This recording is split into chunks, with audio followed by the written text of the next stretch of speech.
ప్రతి విషయమునందును కృతజ్ఞతాస్తుతులు చెల్లించుడి. మొదటి తెస్సలోనికయులకు రాసిన పత్రిక 5వ అధ్యాయం 18వ వచనం. మంచి జరిగిన, చెడు జరిగిన, మేలు జరిగిన, కీడు జరిగిన ప్రతి విషయమునందును కృతజ్ఞతాస్తుతులు చెల్లించాలి. యేసుక్రీస్తునందు మీ విషయంలో దేవుని చిత్తము.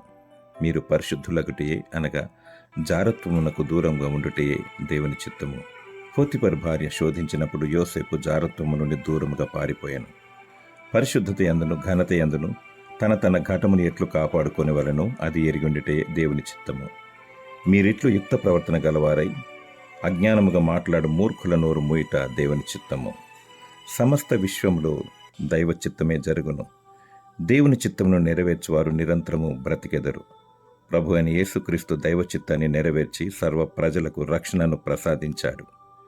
దేవునికి మహిమ కలుగునుగాక. దేవుని చిత్తము నీ పట్ల నెరవేర్చబడునుగాక. ఆమేన్.